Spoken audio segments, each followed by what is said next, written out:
नमस्कार दोस्तों, जैसे कि पिछले क्लास में हम लोग बात किए थे कि फर्स्ट और सेकेंड चैप्टर पे एनसीईआरटी पॉलिटी के हम लोग फर्स्ट और सेकेंड चैप्टर पिछले क्लास में क्या कर चुके हैं, कंप्लीट कर चुके हैं। आज हम कंप्लीट करने वाले क्या चीज है पता है? थर्ड चैप्टर यानी कि सरकार। देखिए सरकार आप लोग आज से पहले सुने होइएगा।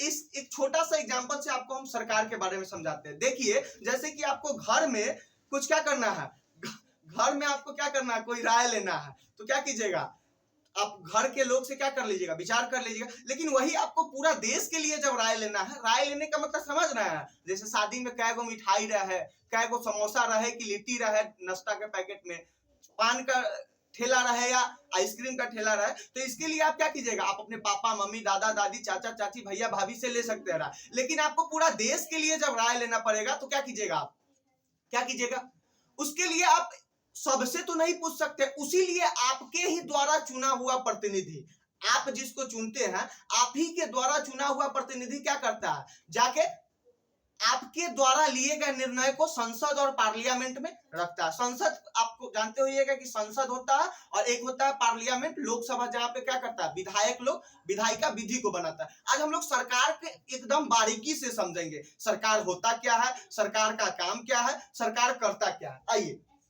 ये देखिए, दो को कार्टून है। कार्टून क्या कर रहा है, हाल बुरा नहीं है, जरूर पास के किसी गांव में नल से पानी आ रहा होगा। यानी कि आप देखते हो कि आपके गांव में कभी कभी ऐसा होगा कि बिजली का व्यवस्था कैसा होगा, खराब होगा, लेकिन आप ही के बगल वाले गांव में क्या है, अच्छा कोई आदमी बोल रहा है कि हाल तो बुरा नहीं है, आप ही के बगल वाले गांव में क्या होगा, पानी अच्छा आ रहा होगा। मैंने उससे छोटी माला बनाने के लिए कहा था, वो बहुत दुबले पतले बूढ़े व्यक्ति है और इतनी भारी माला का वजन संभाल नहीं पाएंगे। देखिए इसका छोटा सा एक मीनिंग समझाते हैं। आप लोग कभी देखे हुए हैं, जैसे कि कोई सेलिब्रिटी आता है तो उसके लिए क्या करते हैं, माला रखते हैं ना, वही के बारे में कह रहा है कि बेचारा नेताजी दुबले पतले आदमी है। और आजकल तो माला देखिएगा, कुछ भी मत कीजिए, 20-20 केजी का गेंदा का माला पहनाता है। अगर एक आदमी को सच में अगर माला पहना दिया जाए तो बैठ जाएगा। आगे बढ़ते हैं। देखिए सरकार हम लोग समझ गए, इसमें समझेंगे लोकतंत्र में एक कार्टूनिस्ट का काम है कि वह कार्टूनों के जरिए अपने अधिकारों का प्रयोग आलोचना करने, व्यंग करने तथा राजनेताओं की गलतियों को ढूंढने के लिए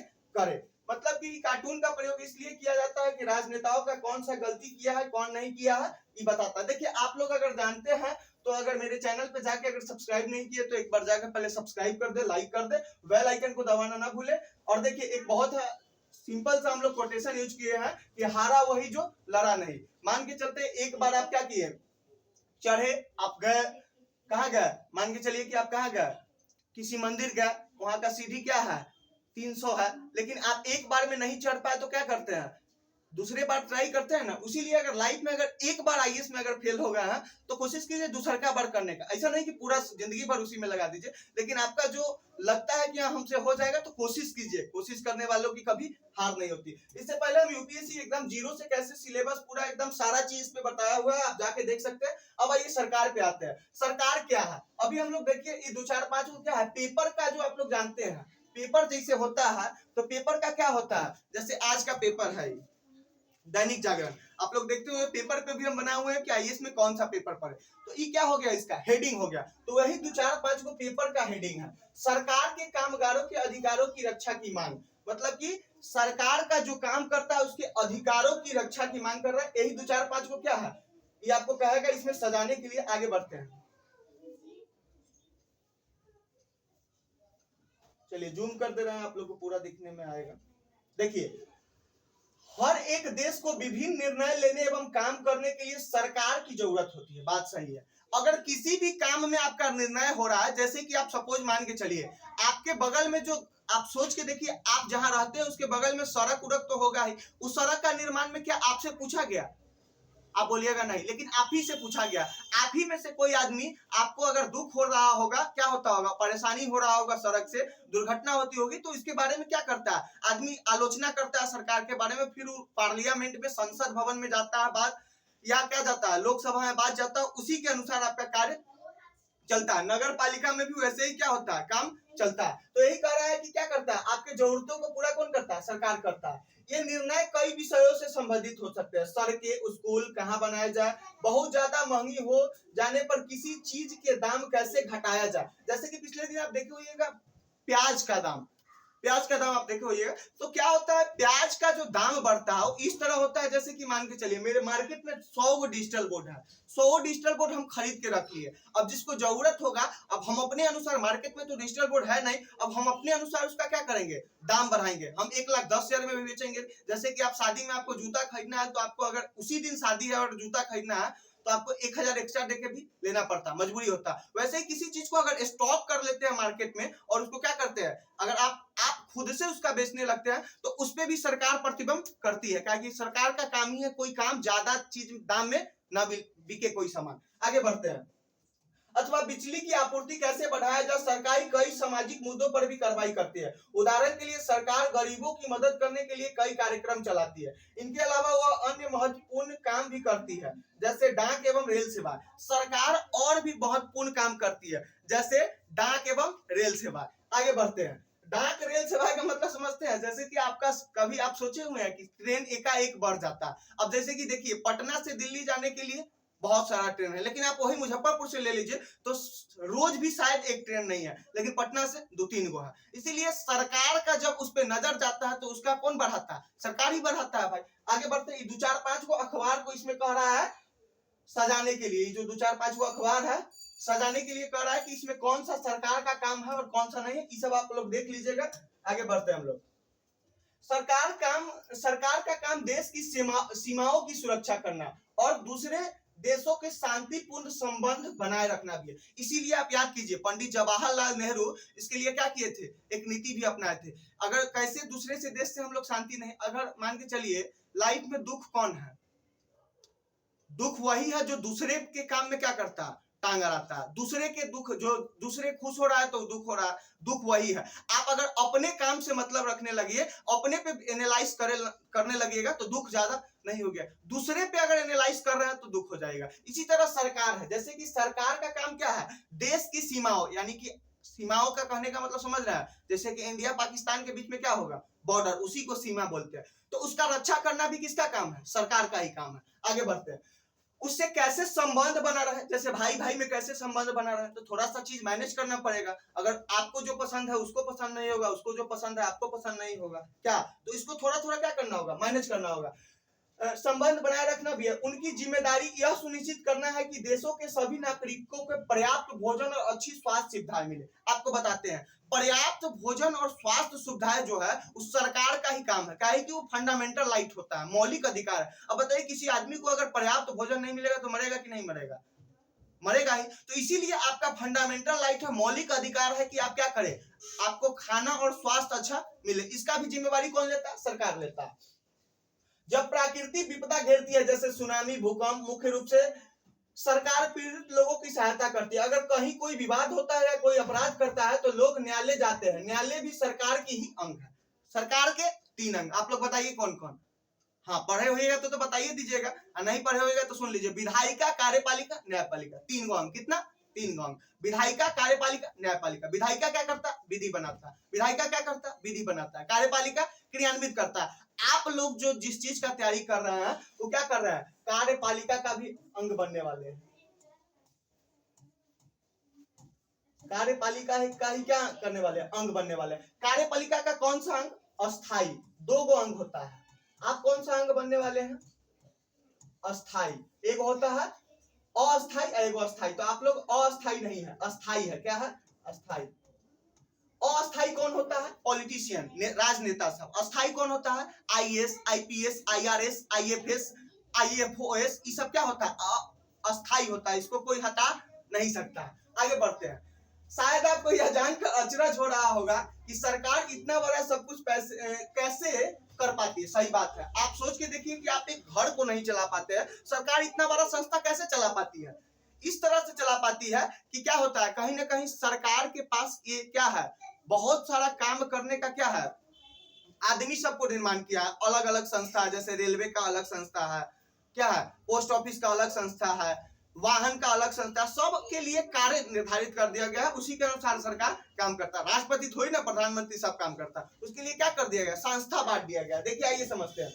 और सरकार के लिए इन कामों को करना क्यों जरूरी है, जब लोग इकट्ठे रहते हैं और काम करते हैं तो कुछ हद तक व्यवस्था की जरूरत होती है, जिसमें आवश्यक निर्णय लिए जा सके कि कुछ नियमों की जरूरत होती है जो सब पर लागू हो। उदाहरण के लिए संसाधनों के नियंत्रण और देशों की सीमा की सुरक्षा की जरूरत होती है ताकि लोग सुरक्षित महसूस कर सके।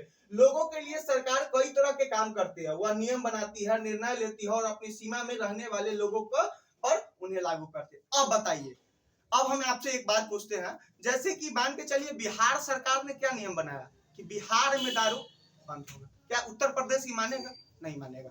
देखिए, एक आपका निश्चित एरिया रहता है, जैसे कि आपका बात कौन मानेगा? आपके घर का लोग मानेगा, मानेगा ना जी? हम थोड़ी मान लेंगे, बिल्कुल नहीं मानेंगे। तो इसी तरह सरकार का भी एक निश्चित एरिया रहता है। जैसे भारत सरकार कोई नियम लगाता है तो क्या अमेरिका सरकार नहीं मानेगा? अमेरिका का सरकार जो लगाएगा वो भारत सरकार नहीं मानेगा। तो सरकार का भी नियम सब पूरा विश्व फॉलो नहीं करता। क्या करता? एक निश्चित एरिया रहता है, वही फॉलो करता। तो वही कह रहा है कि क्या करता है, अपने सीमा का क्या करता है, नियंत्रण करता। देखिए, सरकार का कुछ काम है, जैसे कि क्या है, संसद भवन है, ये क्या है, रेल भी सरकार का ही एक अंग है जो धीरे धीरे जान रहा है निजीकरण हो रहा है। अडानी जी का उस पर क्या हो रहा है, हस्तक्षेप हो रहा है। आगे बढ़ते हैं। देखिए, सरकार के स्तर, अब आपको पता है कि सरकार कितनी सारी अलग अलग चीजों के लिए जिम्मेदार है। तो क्या आप सोच सकते हैं कि सरकार के सारे इंतजाम कैसे करती होगी? दरअसल सरकार अलग अलग स्तरों पर काम करती है, स्थानीय स्तर पर, राज्य स्तर पर एवं राष्ट्रीय स्तर पर। स्थानीय स्तर का मतलब है आपके गांव का। आपको पता है, अब जैसे मालूम है इसका निर्माण कौन किया था? गांधी जी किया था। गांधी जी इसलिए किया था कि आपको पता है, जैसे कि मान के चलिए कि आपका क्या हो गया, आपका कोई चीज का हनन हो रहा है, आपका फंडामेंटल राइट का हनन हो रहा है। सपोज मान के चलिए कि आपको कोई काम ही है, आपको ब्लॉक में जाके ईडब्ल्यूएस बनाना है। ईडब्ल्यूएस जानते हैं, इकोनॉमिकल वीकर सेक्शन का जो प्रमाण पत्र बनता है वो बनवाना है। इसलिए वो बनता है कि आपको भी क्या मिले, आरक्षण मिले। अगर आप इकोनॉमिकल कंडीशन से वीक है तो आपको एग्जाम में भी, आईएएस के एग्जाम में भी क्या मिलेगा, आरक्षण मिले। अब गया ब्लॉक आपको नहीं बना रहा है तो आप डायरेक्ट कहां पहुंच सकते हैं? डायरेक्ट आप सीएम के पास तो नहीं पहुंच सकते। इसीलिए 3 स्तर पर सरकार काम करती है। पहला ग्रामीण स्तर पर, उसके बाद राज्य स्तर पर, उसके बाद केंद्र स्तर पर। कितना स्तर पर? 3 स्तर पर। आगे बढ़ते हैं। अब मतलब आपके गांव या शहर या मोहल्ले से है, गांव शहर मोहल्ले नगर, एक जगह नगर निगम हो जाता है, एक जगह नगर पंचायत हो जाता है, एक जगह नगर पालिका हो जाता है। नगर निगम क्या होता है? नगर निगम बड़े शहरों को कहते हैं। नगर पालिका होता है शहर गांव का मिश्रण। और नगर पंचायत का मतलब क्या होता है, जो पूरा ग्रामीण क्षेत्र में है। आप देख लीजिए कि आप कौन सा क्षेत्र में है। राज्य स्तर का मतलब है जो पूरे राज्य को ध्यान में रखे। जैसे हरियाणा या असम की सरकार पूरे राज्य में काम करती है। मानचित्रों को देखिए, राष्ट्रीय स्तर की सरकार सबसे संबंध पूरे देश से होता है। इस किताब में आप आगे चलकर पढ़ेंगे कि स्थानीय सरकार कैसे काम करती है, और आगे की कक्षाओं में राज्य एवं राष्ट्रीय स्तर पर सरकार के कामों के बारे में जानेंगे। इस अध्याय में आप क्या कीजिएगा, आप अपने ग्रामीण स्तर पर सरकार कैसे काम करता है इसके बारे में जानिएगा। आपको राज्य स्तर, राष्ट्रीय स्तर पे आपको अगले चैप्टर में पढ़ाया जाएगा। अभी आप जानिएगा कि नगर निगम कैसे काम करता है, नगर पालिका कैसे काम करेगा। इसी पे आपको एक कहानी सुनाएगा। ये भारत का मानचित्र हो गया, इसमें बोलेगा आपको जाके खोजने के लिए कि आप अपना राज्य में कहाँ है। इसमें ये कहा क्या है, अब बताएगा कि कानून के बारे में हमको बताएगा कि कैसे आखिर सरकार लागू करता है। 1 मिनट रुक जाइए, थोड़ा सा पानी पी लेते हैं।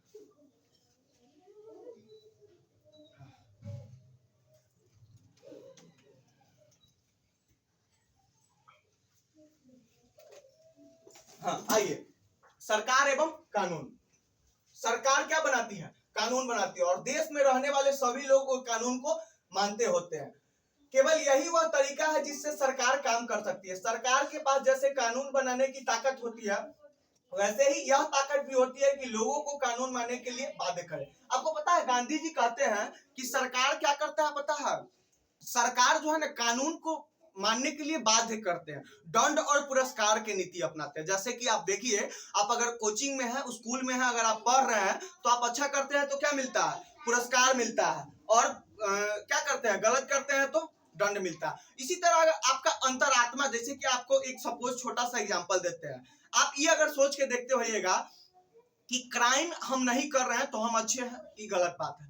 आपको ऐसा भी हो सकता है कि आपको क्राइम करने का अवसर ही नहीं मिलता, ऐसा भी है। आपको अवसर मिल ही नहीं रहा, आप कर रहे हैं, क्राइम नहीं कर रहे हैं। जैसे कि अभी आप क्या है, आप किसी डीएम से मिलने गए, और डीएम से मिलने गए, आपको कोई काम के लिए क्या कर रहा है, वहां पे जरूरत पड़ा, उसके लिए आपको क्या कर रहा है, ऐसे ऐसे अपना दिखा रहा है कि हमको क्या चाहिए, पैसा चाहिए। तो आप उसको उस समय तो हंस देते हैं, लेकिन आप उस समय हंस रहे हैं, ये नहीं सोच रहे हैं कि उस कुर्सी पर हम होते तो शायद हम भी यही काम करते। करते कि नहीं करते? तो इसीलिए आपको बताने का मेरा मतलब ये है कि ऐसा नहीं कि आप अगर क्राइम नहीं कर रहे हैं तो इसका मतलब है कि आप क्राइम करने वाले नहीं है। आपको हो सकता है कि उस काम को करने के लिए क्या नहीं मिल रहा,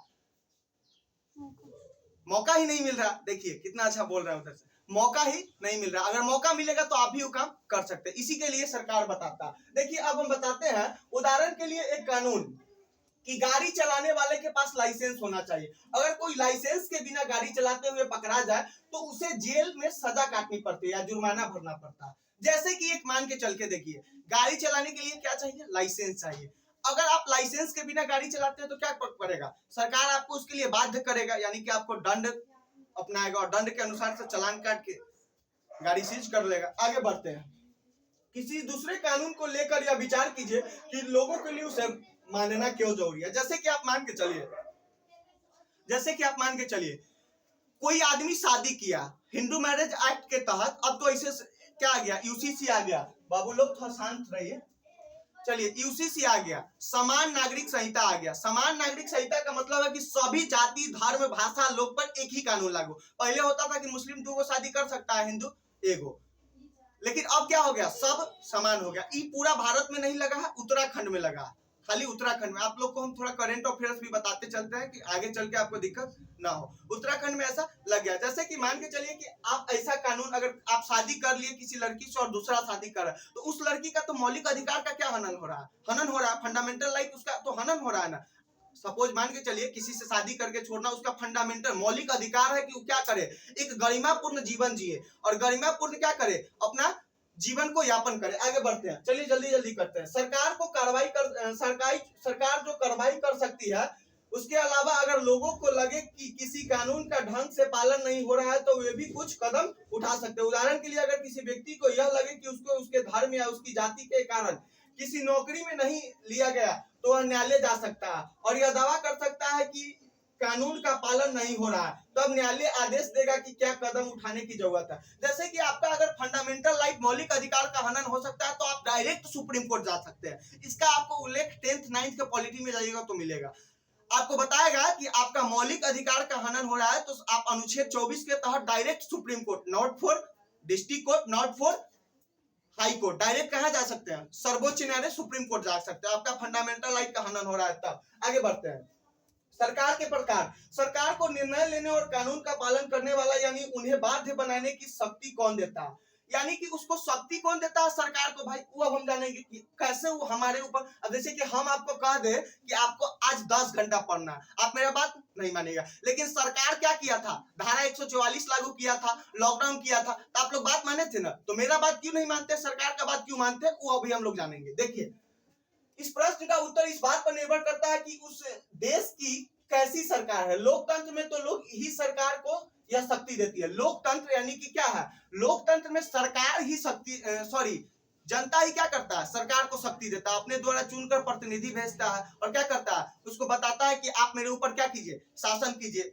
लोकतंत्र का बहुत अच्छा दिए भी थे अब्राहम लिंकन, क्या दिए थे, उनका डिफिनेशन दिए थे कि जनता के द्वारा जनता के लिए और जनता का ही शासन क्या है, लोकतंत्र है। लोग ऐसे चुनाव के माध्यम से करते हैं, वे अपनी पसंद के नेता को वोट देकर चुनते हैं। एक बार चुन लिया जाने के बाद लोग सरकार बनाते हैं। लोकतंत्र में सरकार को अपने निर्णय एवं उठाए गए कदमों का आधार बताना होता है और सफाई देनी होती है। अगर कोई गलत सरकार कोई कदम उठाता है, जैसे कि बिहार का आपको एक एग्जांपल देते हैं। बिहार में ऐसा किया गया था कि बिहार में एक कानून बना था कि अगर घर से आपको दारू मिल गया तो आपके घर का सारा आदमी को क्या कर लिया जाएगा, बुक कर लिया जाएगा। बुक करने का मतलब उठा लिया जाएगा। ये कानून का संशोधन किया गया, लोग गए इसके लिए, कहा गया, सर्वोच्च न्यायालय गए, इसमें फिर संशोधन किया गया। यानी कि अगर सरकार भी कोई गलत कानून बनाता है तो आपके पास अगर नॉलेज है तो आप सुप्रीम कोर्ट या हाई कोर्ट जाकर उस कानून को क्या कर सकते हैं, संशोधन करवा सकते हैं, यानी कि सुधार करवा सकते हैं। आगे बढ़ते हैं, एक दूसरी तरह की सरकार होती है जिसे राजतंत्रीय सरकार कहते हैं, यानी कि एक होता है डेमोक्रेसी, एक मोनार्की। मोनार्की मतलब राजतंत्र। इसमें राजा या रानी के पास निर्णय लेने और सरकार चलाने की शक्ति होती है। राजा के पास सलाहकारों का एक छोटा सा समूह होता है जिसे वह विभिन्न मुद्दों पर चर्चा कर सकता है। अंतिम निर्णय लेने की शक्ति उसी के पास होती है। मतलब कि एक राजतंत्र होता है, उसमें राजा रानी ही क्या करता है, अपना क्या करता है, निर्णय लेता है, उसमें किसी जनता का कोई मत से मतलब नहीं रहता। आगे बढ़ते हैं, लोकतंत्र में लोगों की भागीदारी उन निर्णयों को लेने में महत्वपूर्ण है जो उनको प्रभावित करते हैं। क्या आप इससे सहमत हैं? आपने जवाब के कारण बताइए। ये सब आपको जो पढ़ाया है मेरे अंदाज से इशारा बन जाना चाहिए, कोशिश कीजिए बनाने का, है ना। आगे बढ़ते हैं। लोकतंत्र में के समान राजतंत्र में राजा या रानी को अपने निर्णय के आधार नहीं बताने पड़ते हैं और न ही अपने निर्णयों को सफाई देनी पड़ती है। राजतंत्र में, जैसे लोकतंत्र में क्या होता है, अगर सरकार कोई गलत कानून बनाता है तो उसके लिए क्या कर सकता है, उसके लिए कहीं ना कहीं बाध्य कर सकता है, आपको क्या कर सकता है, कहीं ना कहीं बता सकता है कि क्या करे, आप उस कानून को संशोधन करवाए, जैसे बिहार में। लेकिन राजतंत्र में अगर कोई गलत भी सरकार कानून बनाता है तो उसको क्या करना है, आप हटा नहीं सकते, जो राजा कह दिया वही सर्वश्रेष्ठ है। आगे बढ़ते हैं। भारत लोकतांत्रिक सरकार, भारत एक लोकतंत्र है। इस लोकतांत्रिक व्यवस्था को पाने के लिए हमने लंबी लड़ाई लड़ी है। संसार में और भी कई देश है जहां लोगों ने लोकतंत्र लाने के लिए संघर्ष किया है। ऊपर बताया जा चुका है कि लोकतंत्र की मुख्य बात यह है कि लोगों के पास अपने नेता चुनने की शक्ति होती है, इसलिए एक अर्थ में लोकतंत्र लोगों की ही शासन होता है। लोकतंत्र लोगों का ही क्या होता है, शासन होता है। मतलब कि लोग आप ही जनता को चुन रहा है, सॉरी नेता को चुन रहा है, यानी कि आप भी उस प्रतिनिधि के रूप में चुनाव लड़ सकते हैं। कोई रोक, कोई हस्तक्षेप, जाति, धर्म, लिंग, संप्रदाय, कोई भी आदमी क्या कर सकता है, कोई भी जाति का पीएम पद के लिए खड़ा हो सकता है, सीएम पद के लिए खड़ा हो सकता है। इसीलिए हम कई बार कहते हैं कि आप लोग डरते हैं कि आईएएस नहीं होगा, 1000 सीट है। अब बताइए कि प्रधानमंत्री के लिए एक ही सीट है, लेकिन उसके लिए भी देखिए कितना आदमी खड़ा होता है। तो 1000 सीट है मर्दे, एक सीट आपको चाहिए। आप काहे उतना के टेंशन में पड़े हुए कि 10 लाख बैठ रहा है, 5 लाख बैठ रहा है, उससे आपको क्या लेना, आपको तो एक ही सीट चाहिए।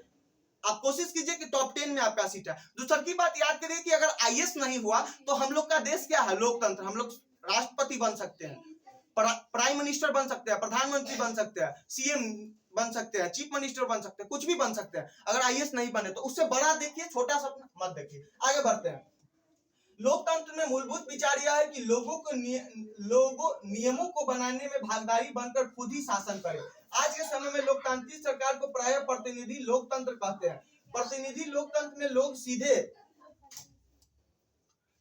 भाग नहीं लेते, बल्कि चुनाव की प्रक्रिया के द्वारा अपने प्रतिनिधियों को चुनते हैं। यह प्रतिनिधि मिलकर सारी जनता के लिए निर्णय लेते हैं। आजकल कोई भी सरकार अपने आप को तब तक लोकतांत्रिक नहीं कह सकती जब तक वह देश के सभी वयस्क नागरिकों को वोट देने का अधिकार न दे।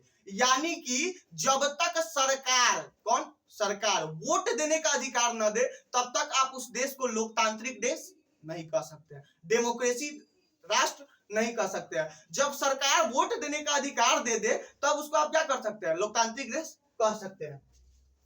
लेकिन हमेशा ऐसा नहीं था। क्या आप विश्वास कर सकते हैं कि एक समय ऐसा था जब लोकतांत्रिक सरकार औरतों और गरीबों को चुनाव में भाग नहीं लेने देती थी। अपने शुरुआती दौर में सरकार केवल उन्हीं पुरुषों को वोट देने देती थी जो पढ़े लिखे थे और जिनके पास अपनी संपत्ति होती थी। इसका मतलब था कि औरतों, गरीबों और अशिक्षितों को वोट देने का अधिकार नहीं था। ऐसा स्थिति में देश उन्हीं नियमों के सहारे चलते थे जो गिने चुने पुरुष बनाते थे। जैसे कि मान के देखिए, अभी आपके जो पंचायत में है, जो मुखिया चुने हैं उसको आप चुने हैं, वोट दिए हैं तब जाके वो बना। लेकिन ऐसा भी कभी समय था जब आप नहीं चुनते थे, आप सरकार को नहीं चुनते थे। सरकार कौन चुनता था, कुछ गिने चुने पढ़े लिखे आदमी सरकार चुनते थे। गरीब आदमी, जो क्या हो, औरत हो, इस सबको वोट देने का अधिकार नहीं था। आपको जानकर आश्चर्य होगा कि अमेरिका में देखिए वोट देने का अधिकार कब हुआ, 1900 बताएंगे इसमें। अभी एक अमेरिका में जो बस में रहती थी, इस पे ही कहानी है। भारत में आजादी से पहले ही बहुत कम लोगों को वोट देने का अधिकार था, इसलिए जनता ने संगठित होकर इस अधिकार की मांग की। गांधी जी समेत कई नेताओं ने इस अन्यायपूर्ण व्यवहार का विरोध किया। उन्होंने भी जोर शोर से यह मांग उठाई। 1931 में यंग इंडिया पत्रिका में लिखते हुए गांधी जी ने कहा था, मैं यह विचार सहन नहीं कर सकता कि जिस आदमी के पास संपत्ति है वो वोट दे सकता है, लेकिन वह आदमी जिसके पास चरित्र है पर संपत्ति या शिक्षा नहीं है वो वोट नहीं दे सकता है, या जो दिन भर अपना पसीना बहाकर ईमानदारी से काम करता है वो वोट नहीं दे सकता, क्योंकि उसने गरीबी अमीरी होने का गुनाह किया। अब जैसे कि मान के चलिए आप कोई आदमी, आप तो देखिए, आपको पता है कि आप कभी आईएएस भी बन जाइएगा तो आपके जब आपके ऑफिस में कोई विधायक आएगा 23 साल का छोकरा, और जब पढ़ा लिखा नहीं होगा लेकिन आपका उसका बात मानना होगा। आप सोचिएगा कि हम पढ़ लिख के गए हैं फिर भी हम इसका बात क्यों माने। लेकिन आपको पता नहीं है कि आप पढ़ लिख के गए हैं, आप जनता के अधिकार से, आपको जनता नहीं चुना है, आप अपनी योग्यता के अनुसार चुने गए हैं। लेकिन आपको पता नहीं जो विधायक है उसको जनता ने चुना है, इसलिए उसको जनता ऐसा क्या देता है, पावर देता है कि आप क्या कीजिए उसको कहीं ना कहीं आप क्या कीजिए, डीएम हो, एसपी हो, सबको क्या कीजिए, नियंत्रण कीजिए। तो आपको कहीं ना कहीं पॉलिटिक्स का इसीलिए बात मानना पड़ता है क्योंकि उसको जनता के द्वारा चुना गया। देखिए एक कहानी सुनते हैं, संसार में कहीं भी सरकारें ने स्वेच्छा से अपनी शक्ति लोगों के साथ नहीं बांटी है। पूरे यूरोप और अमेरिका में महिलाओं और गरीबों को सरकार के कार्यों में भागीदारी के लिए संघर्ष करना पड़ा। महिलाओं द्वारा मताधिकार के लिए किए गए संघर्ष ने प्रथम विश्व युद्ध के दौरान और मजबूती पकड़ी। इस आंदोलन को महिला मताधिकार आंदोलन कहते हैं और अंग्रेजी में इसे सफ्रेज मूवमेंट कहते हैं। आपको पता है अमेरिका, ऐसा नहीं कि भारत में ही महिलाओं और गरीबों को वोट देने का अधिकार नहीं था। आपको अमेरिका हो जाए और भी बहुत सारा ऐसा देश है जिसमें महिलाओं और गरीबों को वोट देने का अधिकार नहीं था। श्वेत और श्वेत का नीति चलता था। जैसे कि मान के चलिए कि आप तो क्या है, आप अगर आप अभी अपने आप को सुंदर मानते होगा, लेकिन आप चले जाइए रशिया, चले जाइए यूरोप, चले जाइए, वहां पे आपसे भी क्या है सुंदर सुंदर आदमी, तो आपको वहां अश्वेत में गिनती किया जाएगा और आपका वोट का जो आप एक वोट 4 आदमी मिलकर वोट दीजिएगा वहां एक वोट में गिनती होगा, एक आदमी वहां का देगा उतना आपका माना जाएगा। इसी तरह अमेरिका में भी वोट देने के लिए मूवमेंट हो गया, सफ्रेज मूवमेंट के नाम से जाना जाता है, यानी कि महिलाओं ने उसके लिए आंदोलन किया। वो भी प्रथम विश्व युद्ध के दौरान, जब प्रथम विश्व युद्ध हुआ तो क्या हुआ, बहुत सारे जो मेल होते हैं वो जेल में चले गए और महिलाओं घर से बाहर निकली और अपने भागीदारी निभाई, कार्य किए। तो कहीं ना कहीं क्या हुआ, लगा सरकार को कि नहीं नहीं महिलाएं भी बहुत कुछ कर सकते हैं। उस समय से महिलाओं को वोट देने का अधिकार मिला। आगे बढ़ते हैं। सफ्रेज मूवमेंट का मतलब होता है वोट देने का अधिकार। युद्ध के दौरान बहुत से पुरुष लड़ाई में थे, इसलिए महिलाओं को उन कामों को करने के लिए, अभी हम बताए, बुलाया गया जो पहले पुरुषों के काम से माने जाते हैं। जब महिलाओं के विभिन्न प्रकार के काम और उनकी व्यवस्था करना शुरू किया तो लोगों को यह देखकर बड़ा आश्चर्य हुआ कि उन्होंने महिलाओं और उनकी क्षमताओं के बारे में क्यों इतनी गलत रूढ़िवादी धारणा बना रखी थी कि महिलाओं ये काम नहीं कर सकते हैं। इस तरह महिलाओं को निर्णय लेने में समान रूप से योग्य माना जाने लगा। महिला मताधिकार आंदोलन के साथियों ने सभी महिलाओं के लिए वोट देने का अधिकार की मांग की, उनकी आवाज सुनी जाए। इसके लिए उन्होंने जगह जगह पर अपने आप को लोहे के जंजीरों से बांधकर प्रदर्शन किया। उनमें कई क्रांतिकारी महिलाएं जेल गई और भूख हड़ताल पर बैठी। अमेरिका में औरतों को वोट देने का अधिकार 1920 में मिला, जबकि इंग्लैंड में औरतों को यह अधिकार कुछ सालों बाद 1928 में मिला। आपको जानकर हैरान होगा मेरे दोस्तों कि देखिए भारत जब आजाद हुआ 1947 में, उसी समय से वोट देने का अधिकार दे दिया अमेरिका। 17 साल बाद, आजादी के 17 साल बाद महिलाओं को वोट देने का अधिकार दिया। इसलिए आपको पता नहीं है कि कहीं ना कहीं जब वो भी वोट देने का अधिकार के लिए महिलाओं को बहुत सारा आंदोलन करना पड़ा, उसको अपने आप को जंजीरों में बांधना पड़ा, तब जाके उसको वोट देने का अधिकार मिला है। आप लोग वोट के दिन क्या करते हैं, शो के टाइम गवा देते हैं। आपको कोई प्रतिनिधि पसंद नहीं है, जाके आप नोटा पे बटन दबा के आइए। उससे क्या करेगा, सरकार उस क्षेत्र में फिर से चुनाव करा सकता है अगर नोटा का क्या हो, संख्या बढ़ जाए। लेकिन आप अपने वोट को पहचानिए। आपका वोट देने का जो अधिकार है वो ऐसे ही नहीं मिला। उसके लिए बहुत सारे क्रांतिकारी ने क्या किया, अपने आप को लौह से सुला दिया। उसके क्या हुआ, रक्त से कहीं ना कहीं बिखर गए थे, तब जाके वोट देने का अधिकार मिला था। हंसिए नहीं, कहीं ना कहीं सच बात है, वोट देने का अधिकार जो है बहुत संघर्ष के बाद मिला था। आगे बढ़ते हैं, लगभग हो ही गया, लास्ट पेज है। अभी कुछ क्वेश्चन है, पृष्ठ 33-34 पर मानचित्र देखिए, ये सब क्या है, क्वेश्चन है। भारत सरकार रूस के साथ में, अब इसको क्वेश्चन को आप लोग बनाते हैं अभी हम लोग, बहुत मजा आएगा। अब इसमें आपको बताना है, आप लोग भी बताइएगा। देखिए मेरे टीम लोग भी आईएसए का तैयारी करते हैं। देखिए इसमें आपको बताना है कि कौन सा स्थानीय सरकार का काम है, कौन राज्य सरकार का काम है और कौन राष्ट्रीय सरकार का काम। जैसे कि भारत सरकार रूस के साथ मैत्री संबंध बनाने का निर्णय ले रहा है, ये कौन सरकार करेगा, राज्य सरकार करेगा, स्थानीय सरकार करेगा या राष्ट्रीय सरकार। देखिए कितना अच्छा ये सब बता रहा है। आप लोग भी अगर आईएएस का तैयारी कर रहे हैं तो ये सब बताइए, 10th 8 में होकर 12th में होकर बता दे रही है। आप लोग अगर आईएएस का तैयारी 1-2 साल से कर रहे हैं, नहीं बता रहे हैं, तो थोड़ा सा अपने ऊपर रिसर्च कीजिए। सिर्फ पढ़ने से कुछ नहीं होता मेरे दोस्त। अगर आप पढ़ रहे हैं उसका आपको दिन भर में कुछ रिजल्ट नहीं आ रहा, तो पढ़ने से सच पूछिए आप अपने टाइम का बर्बाद कर रहे हैं। जब आप पढ़े तो आप उस पर क्या कीजिए, गौर कीजिए कि हम आज जो पढ़े उसका आउटपुट क्या आया। हम जो पढ़े उसका कुछ मतलब भी है कि ऐसे ही हम अपना दिन बिता दिए। अगर आपका आउटपुट नहीं आ रहा है तो कहीं ना कहीं दिक्कत हो रहा है। जब दिक्कत हो रहा है तो हम अभी भी आपको चैनल पीछे दिखाए थे, आप जाके चैनल पे इसके बारे में सारा संबंधित आपको जानकारी दिया जाएगा। आपको पर्सनल गाइडेंस दिया जाएगा यूपीएससी के बारे में। आप क्या कीजिए, आप जाके चैनल को सब्सक्राइब कीजिए, आपको सारा चीज बताया जाएगा कि पढ़े तो रहे हैं लेकिन आउटपुट नहीं आ रहा है, आउटपुट आए कैसे। अब 2-4 क्वेश्चन और है, उसको हल करके हम लोग चलते हैं। चलिए अब बताइएगा, पश्चिम बंगाल सरकार का सारे सरकारी स्कूलों में कक्षा 8 में बोर्ड की परीक्षा लेने का निर्णय है। ये कौन सरकार लेगा? राज्य सरकार लेगा, अस्थायी सरकार लेगा या राष्ट्रीय सरकार लेगा? राज्य सरकार। बहुत अच्छा, कौन सरकार? राज्य सरकार। तो यहाँ राज्य सरकार में क्या करेंगे? भर देंगे। यहाँ राष्ट्रीय सरकार में भर देंगे।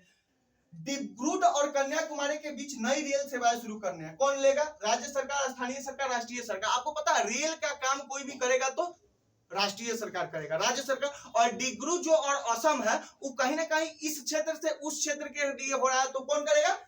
राष्ट्रीय सरकार। आगे बढ़ते हैं। गांव में एक सार्वजनिक कुएं स्थान को चुनने का निर्णय। कौन सरकार? स्थानीय सरकार। गुड। पटना में बच्चों के लिए बड़ा सा पार्क बनाने का निर्णय, वो भी कौन करेगा? स्थानीय सरकार ही करेगा। हरियाणा सरकार का सारे किसानों को मुफ्त बिजली निर्णय देने का मुफ्त राज्य सरकार। गुड। 1000 रुपए का नोट शुरू करने का निर्णय पैसा से संबंधित राष्ट्रीय सरकार। आशा करते हैं आप लोग को क्या हुआ होगा, समझ आया होगा। Thanks for watching video. बार बार बोल रहे हैं कि वीडियो बनाने के लिए बहुत सारा लाइटिंग, देख रहे हैं ठंडा में पसीना आ रहा है। देखिए कुछ ज्यादा इनर वगैरह भी नहीं पहने हुए, एकदम सिंपल से में है। आपके लिए बहुत सारा मेहनत करते हैं, इसलिए आपका भी थोड़ा सा दायित्व है। अगर समाज सेवा कर रहे हैं तो समाज सेवा से पहले कम से कम गुरु का सेवा कर लीजिए। अगर गुरु का सेवा करना सीख लिए, समाज सेवा अपने आप हो जाएगा। बहुत सारा वीडियो हमारे यूट्यूब चैनल पे मिलेगा, आप जाके देख सकते हैं, मोटिवेट हो सकते हैं और IAS की तैयारी कर सकते हैं। मिलते हैं नेक्स्ट वीडियो में। राधे राधे।